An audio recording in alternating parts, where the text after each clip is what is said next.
Buenas tardes. Vamos a comenzar con esta mesa de interculturalidad. Tenemos 3 ponencias. La primera está a cargo de Montserrat Mancisidor Ortega, de la Facultad de Filosofía y Letras de la UNAM. Su trabajo se titula La representación de la Huillani como mala mujer a la luz de los textos cristianos en lengua náhuatl del siglo XVI. Comenzamos.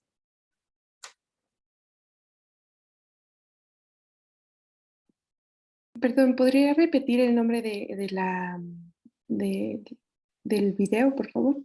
Sí, la representación de la Huillani como mala mujer a la luz de los textos cristianos en lengua náhuatl del siglo XVI.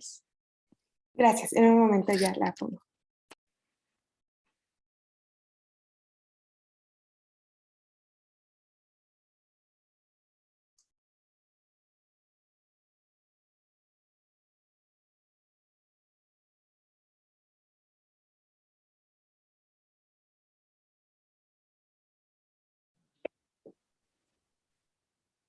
Muy buen día a todas y a todos. Gracias por acompañarnos en esta ocasión.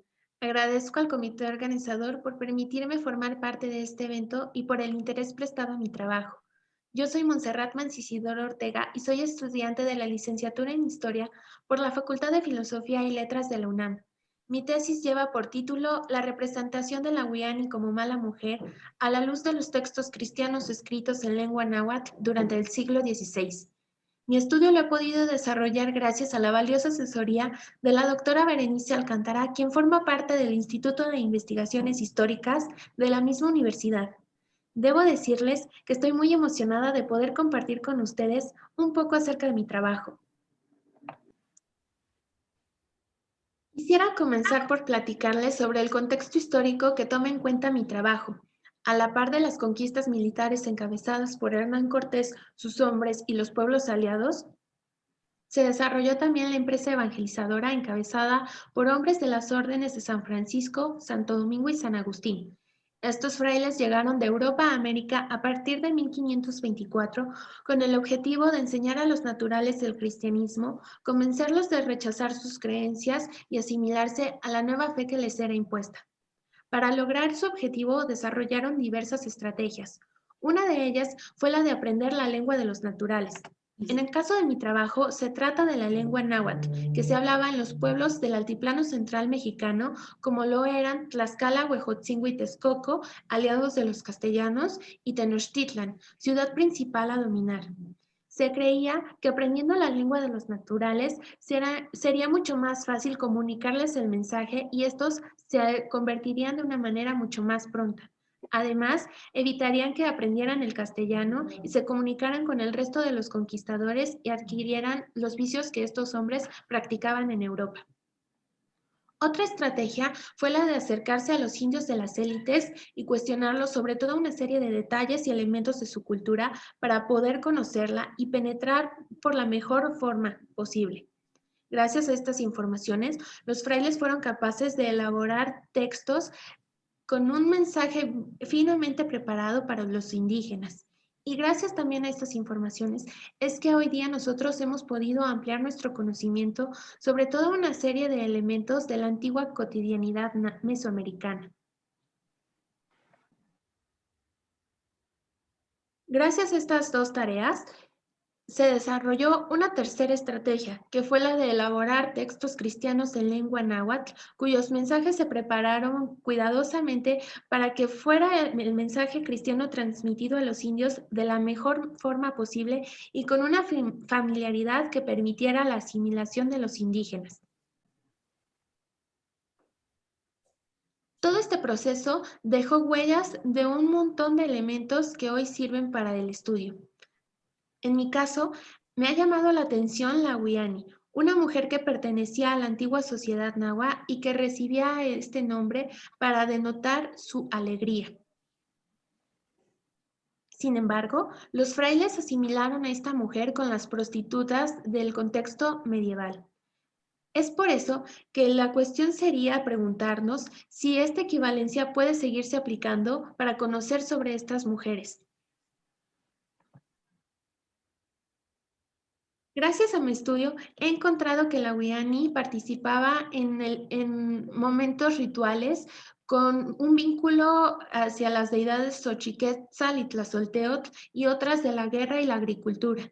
También la he visto en escenarios que dotaban de privilegio social a guerreros destacados y al mismo Tlahtuani. Por este tipo de características, propongo que la Wiani tenía funciones distintas a las que los frailes conocían de una prostituta, y esta analogía que estos hombres establecieron no puede seguirse reproduciendo. De esta forma, considero pertinente el análisis de algunos textos cristianos en lengua náhuatl que son fuentes poco estudiadas y que permiten estudiar la representación de la Wiani como una prostituta. Estos manuscritos fueron confeccionados justo en el momento de mayor diálogo intercultural y por este motivo es posible recuperar algunos elementos culturales de los nahuas que permiten rechazar la idea de la Wiani como una mera prostituta. Por tanto, el objetivo general de mi trabajo es mostrar de qué manera influyeron los códigos culturales que tenían los frailes y los códigos morales para representar a la Wiani como una mujer pecadora, lujuriosa, sucia, vanidosa y soberbia. Todos estos elementos sirvieron para fácilmente denominarla como una mala mujer. Los objetivos secundarios es problematizar las fuentes que generalmente se consultan para conocer a la Sawiani. Estas fuentes son clásicas, entiéndase Motolinía, Mendieta, Sagún, Durán, Torquemada, entre otros. Se propone entonces un objetivo secundario que es el de examinar nuevas fuentes poco estudiadas para realizar nuevas lecturas y ampliar los contenidos sobre la antigua sociedad náhuatl. El tercer objetivo secundario es reflexionar sobre la construcción histórica de las representaciones, cuya asimilación y reproducción impactan profundamente a un día en la estructura y cultura de una sociedad. Para mi estudio, he decidido organizarlo en 3 apartados. El primero de ellos me obliga a volver al contexto europeo y conocer qué era para estos frailes una prostituta y una mala mujer. Gracias a este análisis, me será posible identificar muchos elementos que los frailes comunicaban a los indios de qué era una mala mujer y por qué se le podía asimilar con una Wiani. En el segundo apartado será necesario presentar un horizonte de enunciación de la confección de estos textos y también será necesario contrastar los modelos femeninos positivos, como los de la Virgen María, María Magdalena y Santa Clara, con los de una mala mujer. Es decir, que a los indios se les enseñaba al mismo tiempo lo que debían ser y lo que debían rechazar. Por todo esto, será posible también identificar todos los elementos culturales nahuas que ayudaron a confeccionar la idea de la Wiani como una mala mujer, como una mujer soberbia, vanidosa, lujuriosa, sucia, enferma y que merecía como destino final el Mictlán, un infierno muy similar al que Dante platicaba en su Divina Comedia. En esta diapositiva, ustedes podrán observar las fuentes principales que he tomado para mi análisis, como lo son confesionarios, sermones, doctrinas y exempla, que son modelos medievales que se trajeron a Nueva España y se escribieron en lengua náhuatl para mostrar a los indígenas modelos de comportamiento. Todas estas fuentes, repito, fueron mensajes creados cuidadosamente para mostrar a los indígenas el mensaje cristiano, los ideales de comportamiento y los códigos que debían ahora adoptar. También es necesario realizar un estudio de otros conceptos nahuas que siguen dando pistas sobre la representación de la Wianime como una mala mujer. En el tercer capítulo, considero necesario proponer otras vetas de estudio para interpretar a la Wiani. En este caso, he considerado necesario explorar cuestiones sobre la cosmovisión nahua, la sexualidad nahua, y todos estos en suma me permitirán contrastar lo que se decía en los textos cristianos con lo que posiblemente pudo haber sido esta mujer en la antigua sociedad mexica. El contraste de estos textos me ayudará también a analizar la iconografía presentada principalmente en el Códice Florentino, donde Las imágenes de la Huiani presentan elementos cristianos, pero también elementos nahuas. Por todo esto, me será posible estudiar la representación de la Huiani y cómo los frailes crearon mensajes para realizar en los indios una conversión efectiva. Propongo que el análisis de este tipo de fuentes poco exploradas sirve para ampliar nuestros conocimientos y problematizar las fuentes clásicas, no para rechazarlas, sino para cuestionarlas y poder matizar nuestro conocimiento sobre la antigua sociedad mexica. La Huiani me ha traído al estudio de un proceso complejo pero muy interesante, donde las preguntas son muchas, las respuestas son pocas, pero la inquietud por seguir investigando es la que me motiva para seguir haciéndolo. Agradezco mucho su atención y espero poder estar en contacto pronto con ustedes para mostrarles los resultados de mi trabajo. Gracias. Muy bien, Montserrat, muchas gracias. Vamos a dejar las preguntas al final. Seguimos entonces con la segunda participación sobre danza novohispana. Me da mucho gusto este tema, de verdad es muy poco propuesto en estos encuentros, ¿no? Lo presenta David Serna Sesmas del Sistema Nacional de Creadores del FONCA.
Bravo, bravo, bravo. Es que aquí es cuando uno lamenta que el evento no haya sido en vivo. Pero a ver si en alguna otra ocasión, David, hay oportunidad de presentar una cosa así en la clausura de algún encuentro. El próximo, por ejemplo, que será dentro de 2 años. Sí, por supuesto, con mucho gusto, acompañado de la Compañía Mexicana de Danzas Históricas. Bueno, mira, platicamos después. Vamos a darle paso a pero muchas felicidades, ¿eh? Vamos a darle paso a nuestro tercer ponente, José Ramón Espinosa Julián, que también me da muchísimo gusto que venga de la Facultad de Filosofía y Letras de la Universidad Autónoma de Guerrero, que creo que nunca, esta institución nunca había participado en este encuentro, así que estás haciendo historia, José Ramón. Su trabajo se llama En busca de los indios idólatras, extirpación de idolatrías en la región minera de Taxco, siglo XVII. Por favor, José Ramón.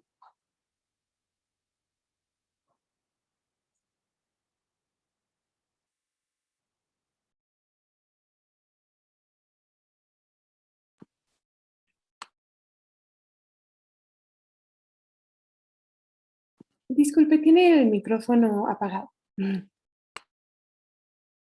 Sí, muchas gracias. Muy buenas tardes. Agradezco mucho al excelente comité organizador de este gran evento de pensamiento hispano. Y también quiero precisar que hace tiempo ya había participado, pero como estudiante de maestría en estudios latinoamericanos, tendrá como unos 4 o 5 años que estuve participando con ustedes. Ahora lo hacemos en efecto desde la Facultad de Filosofía y Letras. Y voy a dar inicio a mi presentación, que es precisamente sobre el tema de las idolatrías en esta región minera de Taxco, actualmente de Taxco de Alarcón. El bachiller Hernando Ruiz de Alarcón había sido encomendado por el arzobispo de México, don Juan Pérez de la Serna, quien había delegado en él el cargo de inquisidor ordinario de indios, ¿no? Este término de inquisidor ordinario de indios es un término que algunos historiadores en algún momento estuvieron señalando fehacientemente con las fuentes, de que él de hecho tiene un proceso en el cual se le acusa por haber dirigido ciertos autos de fe que no eran propiamente de un provisorato de naturales, sino más bien estaban copiando él algunos elementos propios del Tribunal del Santo Oficio. Entonces, por tal motivo, aquí hago esta precisión, y que este caso, más adelante menciono, no fue del todo castigado o reprendido hacia el caso de Hernando Ruiz de Alarcón. Con tal nombramiento, Ruiz de Alarcón dio inicio a las pesquisas para las cuales había sido encomendado, y en el transcurso de la primavera de 1624 se percató que los indios del pueblo de Tlalquitenango tenían diversas supersticiones, así como prácticas alejadas plenamente del celo de la Iglesia Católica, las cuales asociaron directamente con entidades demoníacas, debido a que tenía en los testimonios de los indios algunas invocaciones, las cuales eran expresamente de un pacto implícito o tácito con el demonio. Tales prácticas supersticiosas eran parte de ese etos del pueblo que Ruiz de Alarcón estaba decidido a extirparlas. Es por ello que él recabó diversos testimonios, tanto de españoles como de los propios indios, con la finalidad de que fueran apareciendo más indicios de las prácticas supersticiosas entre los indios de estas poblaciones pertenecientes al Arzobispado de México. Uno de los testimonios que puntualiza Ruiz de Alarcón fue el de Rodrigo García, español, quien conocía de las prácticas de adivinación de una india que además tenía fama entre los pobladores de esa región y de dichas desviaciones de la fe, las cuales conoce Rodrigo a partir de que había extraviado unos caballos, motivo por el cual un indio principal le aconsejó visitar a esta fenomenal india, quien para acertar dónde estaban tales animales se valía sobre todo de las suertes del maíz, de tal modo que durante la estancia del clérigo Ruiz de Alarcón en Tlalquitenango, Rodrigo García dio cuenta de estas pesquisas que él estaba haciendo en esa población. Pero para eso no escatima esfuerzos para declarar cuánto conocía de esas prácticas idolátricas. De igual modo, en otro caso, en el pueblo de Tepecuacuilco, el cual pertenecía al corregimiento de Iguala, Ruiz de Alarcón recoge el testimonio de un indio, el cual bebía el ololiuqui, o también conocido como catzihuit, o hierba de la serpiente, el cual facilitaba su oficio como adivino. Las primeras incursiones de Ruiz de Alarcón en esta región del Arzobispado de México inician alrededor de 1607, ya siendo él cura beneficiado del pueblo de Atenango, quien efectúa averiguaciones en la jurisdicción del pueblo de Oapan, debido a que los indios de esa demarcación habían denunciado el servicio personal, que esto también quiero señalar en otros procesos que he ido localizando en el Archivo General de la Nación, se menciona precisamente que ante estos abusos o estas arbitrariedades que cometían los curas párrocos, muchos indios acusaban de denunciar a estos curas, y en su detalle los curas también acusaban, era como que el momento para poder ellos denunciar a los indios, acusarlos de que eran muy dados al consumo del pulque o en su caso que cometían actos de idolatría, así como las vejaciones que cometía en contra de ellos el clérigo de ese pueblo, de Oapan, Francisco Gudiño. Aquí quiero también hacer mención que las investigaciones que nos presenta Hernando Ruiz de Alarcón las inicia en el año de 1611, pero alrededor ya de 1617 y 1618 ya prácticamente tenía la gran obra que hoy en día conocemos, que es este Tratado de Supersticiones e Idolatrías, el cual también señalaré más adelante. Las investigaciones que Ruiz de Alarcón realizó eran en gran medida una solicitud expresa que el arzobispo de México, Fray García Guerra, por medio del doctor Juan de Sala, chantre de la Catedral de México, provisor y vicario general, le habían encomendado. En ese sentido, Ruiz de Alarcón se le conceden atribuciones jurídicas en materia de la aplicación de justicia eclesiástica, tal como lo hizo en su momento, de que él nombra para todos estos procesos al notario Francisco de Arratia, como alguacil a Juan de Medina, y además siempre necesita del auxilio de un intérprete, de un nahuatlato, quien va a ser Domingo Hernández. No obstante, Gudiño, enterado de la denuncia de su feligresía de Oapan, provoca vejaciones a los pobladores, y ello derivó que el clérigo fuera llevado a la Ciudad de México y encerrado en la cárcel arzobispal. En el transcurso del proceso, negó cualquier imputación de delitos hacia su persona y señalaba sobre aquellos indios, cito, no son más que una bola de borrachos. Fin de la cita. A partir de la defensa final de Gudiño, se abriría el camino para que a la postre el arzobispo Pérez de la Serna, ya para 1613, diera una amplia comisión a Ruiz de Alarcón para que iniciara una amplia investigación en materia de idolatrías. En ese sentido, Gudiño señalaba sobre los naturales, y cito, son gente bellaca y levantadores de testimonios, infames sin honra alguna, borrachos, que lo más del año están sin juicio, gente tan sin ley y tan apartados de las cosas de nuestra santa fe católica, que hoy en día están en servicios y ceremonias como antes lo estaban. Fin de la cita. De tal proceso no se localizó la sentencia, o al parecer pudo quedar fenecido, pero lo que sí es que dio pauta para que 2 años después y hasta 1624, Ruiz de Alarcón recopilara todo un conjunto de prácticas supersticiosas y a la vez procesara a varios indígenas idólatras, siendo que llegará durante estos agitados años a escribir una obra conocida como Tratado de las Supersticiones y Costumbres Gentilicias que hoy viven entre los indios naturales de esta Nueva España. Este tratado lo publica en el año de 29 y lo dedica expresamente al arzobispo de México, Francisco Manso y Zúñiga. Como bien apunta nuestro clérigo, esta región está infestada por la idolatría y la veneración al demonio, pero también se había dado este malestar y falta de fe, a pesar de que los indios ya habían sido instruidos en la verdadera religión. Hay 2 razones primordiales que quiero citar, tanto a priori como a posteriori. Una es que los ministros en su mayoría no conocían la lengua de los naturales, lo cual imposibilitaba la buena confesión de sus pecados. Y 2, porque las congregaciones no tenían mucho que se habían concluido a fines del siglo XVI y principios del XVII. Durante este periodo, durante el periodo del virrey conde de Monterrey. Esto entonces dificultaba que los clérigos visitaran los pueblos más aislados, amén de erradicar cualquier práctica ancestral. Esa religiosidad que se había desarrollado a mediados del siglo XVI solo fue consecuencia en el siguiente siglo, y en ese tenor reitera Sergei Grushinsky, cito, una culturación que muy pronto suscitó el triunfalismo, pero que menospreciaba la debilidad de los medios y de los efectivos de que disponía la Iglesia, y todavía más las profundas brechas que separaban a las culturas que se enfrentaban. Fin de la cita. El proceso de evangelización de la población indígena fue necesario y a la vez imprescindible por parte de la corona española para cumplir debidamente con las disposiciones que se habían acordado desde la colonización. En ese sentido, el pontífice Alejandro VI, quien pacta con los reyes católicos Fernando e Isabel por medio del breve Interquetera, y en el cual el Papa realiza esta donación de los territorios americanos a los reyes católicos y por ende a sus descendientes. Con el establecimiento de la diócesis de México, Puebla y Michoacán, los miembros de la jerarquía episcopal tuvieron diferencias en lo concerniente a la administración de las parroquias con los frailes misioneros. Eso lo veremos como aconteció en el caso de mediados del siglo XVII en la Puebla de Los Ángeles, además de que el clero secular se sentía perjudicado por la administración de sacramentos que les había otorgado el Papa al clero regular. En ese sentido,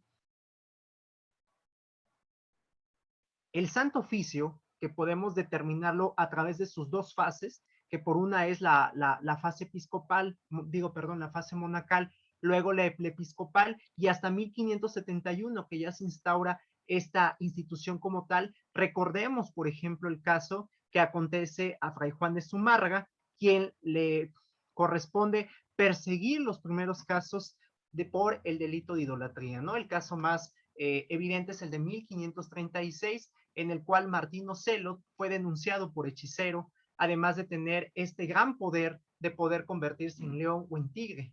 Y en el caso, por ejemplo, de don Carlos Ometosli, cacique de Texcoco, quien desafortunadamente es mandado a quemar en el año de 1539, ¿no? Son estos casos tan relevantes de esta inquisición de carácter monacal. Pero por otro lado, también señalo que la religión popular hoy en día es producto de los procesos de aculturación que se dieron durante toda la mitad del siglo XVI hasta muy entrado el siglo XVIII.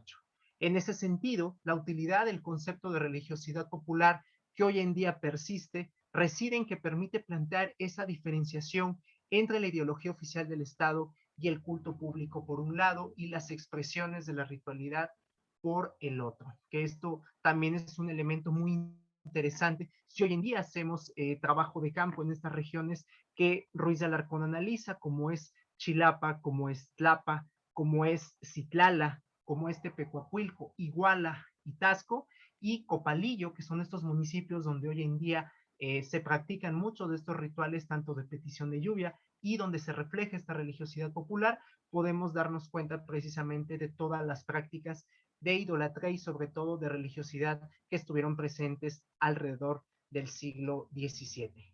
Es muy importante también distinguir algunos elementos teológicos en el cual Ruiz de Alarcón aborda mucho de las prácticas idolátricas. En ese sentido señalo el texto fundamental que Ruiz de Alarcón debió de haber conocido muy bien, que es el texto de la Suma Teológica de Santo Tomás de Aquino, donde Tomás de Aquino distingue con una claridad los tipos de adivinación y particularmente este pacto expreso con el demonio. Cuando se invoca, por ejemplo, a los demonios para que se presentasen adoptando formas ilusorias o se apareciera en sueños, cuando intentaba invocar a los muertos o en todos los casos mencionables, siempre se busca esa intercesión del demonio, ¿no? Pero también otro elemento importante en el caso del consumo del ololuki, y esto lo señala Tomás de Aquino, cuando se recurre a esta astrología, a la interpretación de los augurios, a los presagios o al desciframiento de las líneas de las manos, esas prácticas confirman nuevamente un pacto tácito con el demonio.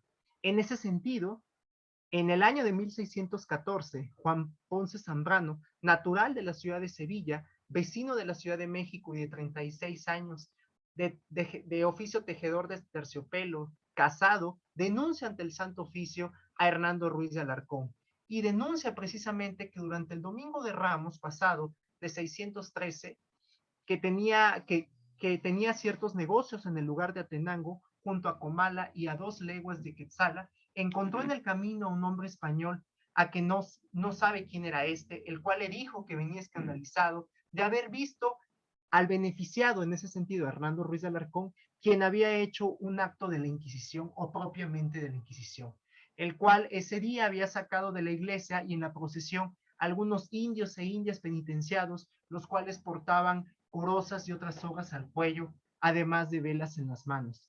acusados todos ellos por el delito de hechicería. Ruiz de Alarcón realizó estos castigos en reiteradas veces y en cierta ocasión reprendió a una india que estaba presa en la cárcel y al cabo de la penitencia la liberó.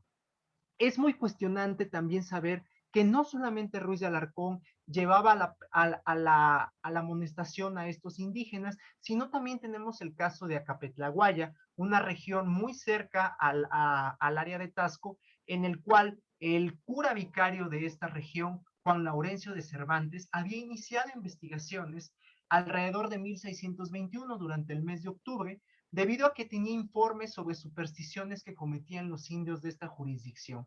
En ese tenor y con las facultades en materia eclesiástica que le había conferido también el arzobispo de México, Juan Pérez de la Serna, Laurencio encontró la información necesaria de que en el pueblo de San Simón Ostuma, de la doctrina de Acapetlaguaya, al morir un indio principal, los habitantes por la noche lo habían velado en el patio de la iglesia, lo cual prontamente generó que algunos habitantes denunciaran tales acciones. Este primer testimonio se nutre de otros testimonios que junto con el de Cervantes y el de Martín de Arizabaleta mencionan precisamente que los indígenas velaban a este indio principal afuera de la iglesia y después lo trasladaban a un recinto más privado en el cual se le rendía con otros elementos de orden ritual.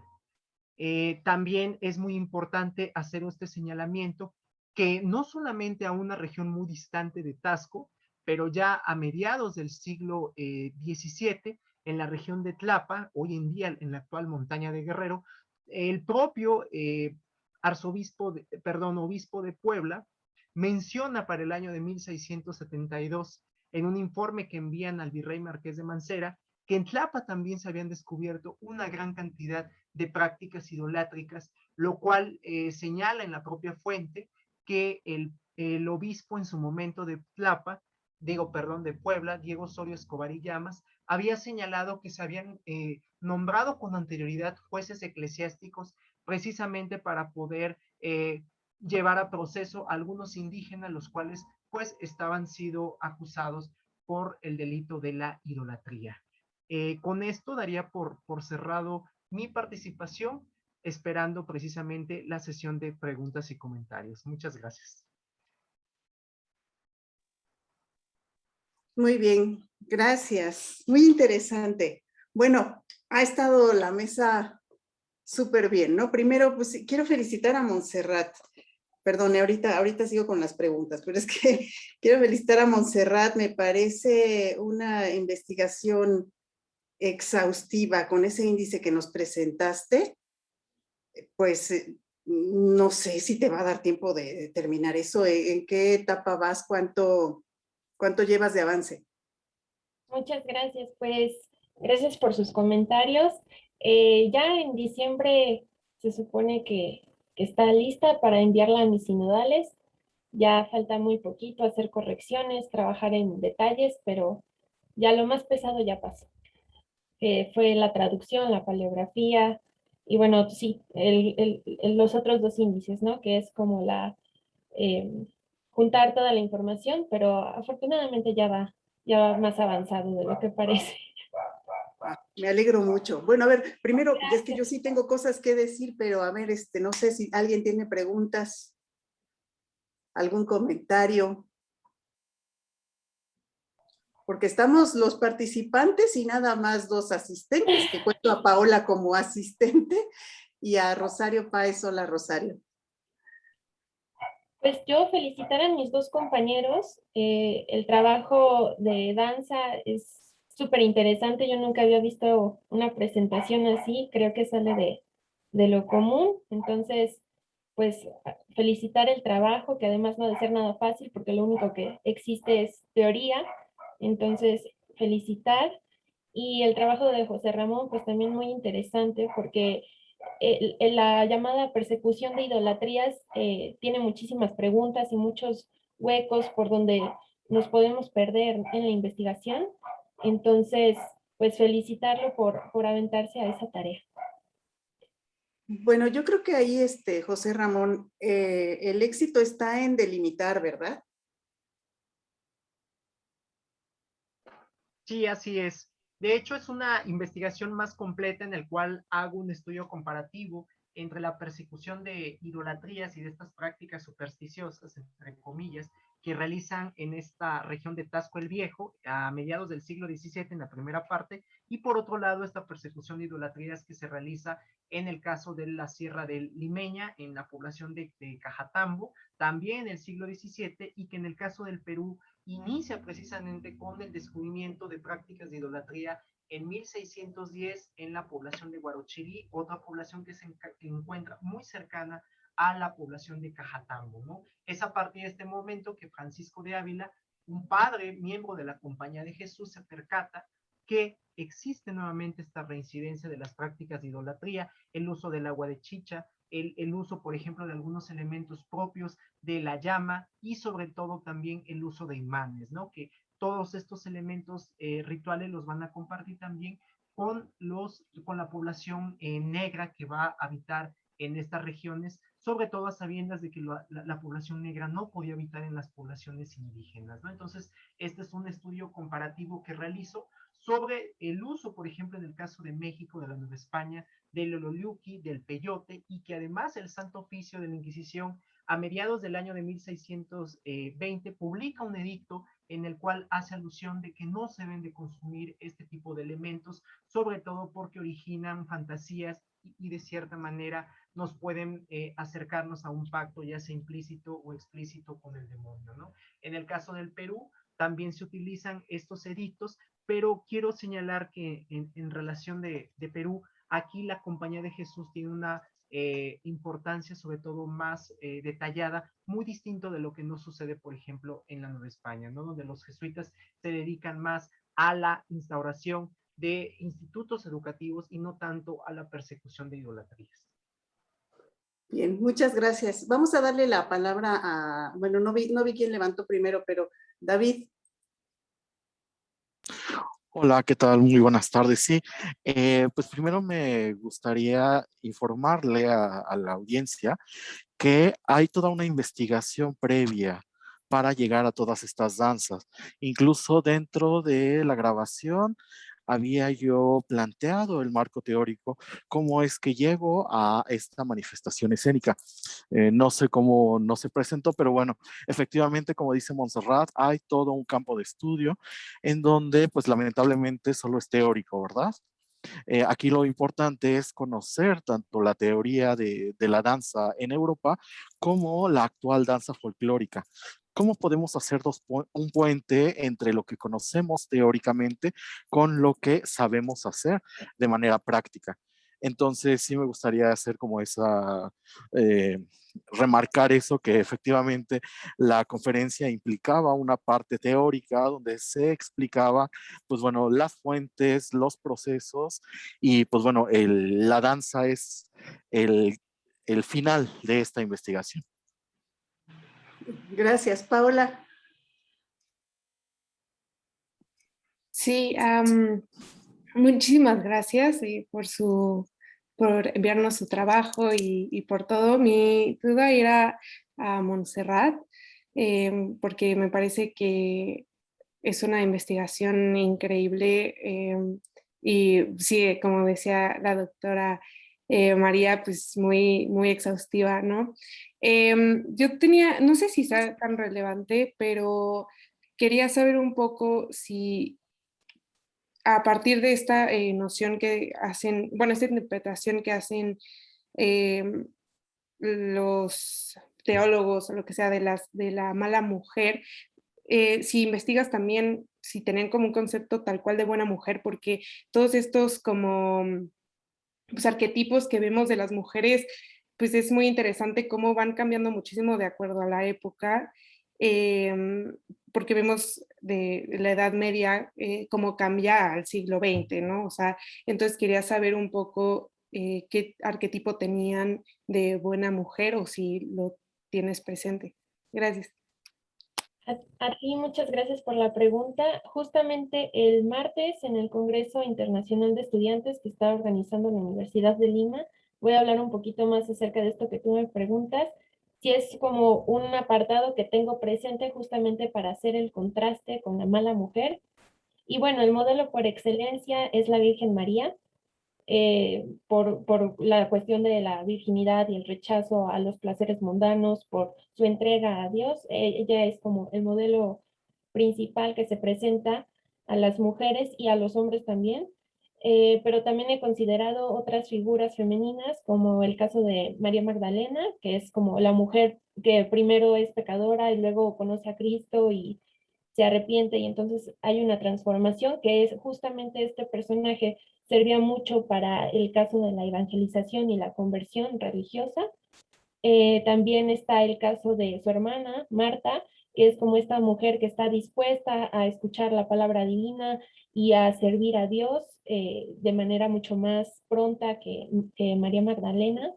Y también un caso que he estudiado mucho, la doctora Berenice Alcántara, es el de Santa Clara, que es esta mujer eh, eh, que rechaza todos los bienes mundanos y entonces se entrega a la contemplación espiritual, ¿no? Entonces, justamente todas estas figuras femeninas sirven para enseñarle a las indias, en este caso, cómo es que deben comportarse, qué tipo de conductas son las que deben imitar y cuáles deben ser sus aspiraciones, ¿no? Entonces, sí es muy interesante analizar estas figuras y contrastarlas con qué era lo bueno y qué era lo malo. Muchas gracias por tu pregunta. Bueno, sí, aquí Rosario nos está diciendo que hay información sobre esto en el confesionario breve de Fray Alonso de Molina. Gracias. Y bueno, yo me quedo así con varias cosas, voy a soltar dos. Primero, David, sí, solo estaba el vídeo de la danza, pero mira, cuando te pidan tu presentación para editar in extenso, porque se editan las memorias, sería bueno que hicieras, nos proporcionaras todo eso de las fuentes para la danza, ¿no? Te lo encargo mucho. Y tu correo, bueno, yo como soy parte de la organización del encuentro, ya estaremos en contacto contigo porque sería muy bonito, de verdad, que en la clausura hubiera una danza novohispana. ¿De qué siglo es? Sí, es siglo XVII, es una jácara. Ah. Y luego para José Ramón, ya vi, hay 4 participantes a lo largo de todos los encuentros de estos 32 años. Tú serías el 5º de la Universidad Autónoma de Guerrero. A ver si no nos dejan de lado tanto y participan más, ¿no? Porque se me hacía a mí que nadie había participado. Y fíjate que mencionaste tú una cosa muy importante. Yo no sé si tú tienes presente o sabes de alguna publicación de la influencia del pensamiento de Santo Tomás de Aquino en la Nueva España. No, por ahora no. De hecho, son conjeturas en el sentido de que Hernando Ruiz de Alarcón prácticamente en las primeras hojas del texto del Tratado de Idolatrías menciona que había leído precisamente a Joseph de Acosta, su historia natural. De hecho, Ruiz de Alarcón hace esta analogía entre lo que son las huacas del Perú, que menciona Acosta, que son estos montículos que quedan todavía de la cultura superviviente de los incas, y por otro lado dice, nuestras huacas de la Nueva España son los ríos, son los manantiales, son las cuevas. Trata de hacer precisamente Hernando Ruiz esta analogía, ¿no?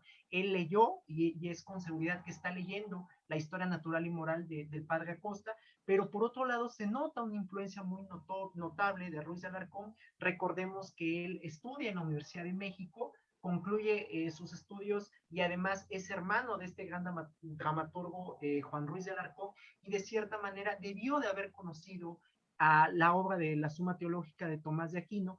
Tenemos otros tratadistas, obviamente europeos, como es Martín de Castañeda y el propio Fray Andrés de Olmos en su tratado de idolatrías, en donde Fray Andrés de Olmos, por ejemplo, franciscano, había tenido una participación muy notable en España, sobre todo por estos casos de brujería que, recordemos, no tiene el símil de la persecución de brujerías que, por ejemplo, se da aquí en Nueva España, ¿no? O no tenemos el caso, por ejemplo, de Salem, en lo que hoy en día son los Estados Unidos, donde a estas brujas no solamente se les castiga, se les somete a una penitencia, sino que además en Europa son quemadas. En el caso de América no tenemos estos similares, pero sí tenemos también muchos elementos que nos permiten dar en Ruiz de Alarcón, que había tenido ya lecturas previas de Tomás de Aquino y que por lo menos ya conocía todo este panorama intelectual de la Edad Media en particular.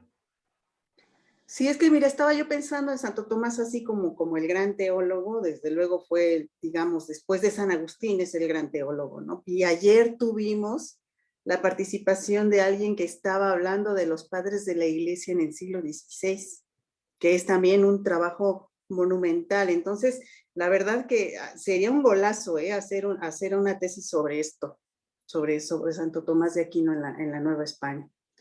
Bueno, vamos a dejar aquí la sesión porque a las 13:10 tenemos el conversatorio sobre jesuitas. Va a estar muy bien, de verdad, ¿eh? Entonces los invito por favor a asistir y muchas felicidades a todos. Es una mesa que me ha dejado muy buen sabor de boca y pues qué jóvenes verlos así participando y tal. Me da mucho gusto. Muchas gracias, Paola, también a ti. Hasta luego. Muchas gracias, hasta luego. Muchas gracias, hasta luego, excelente tarde.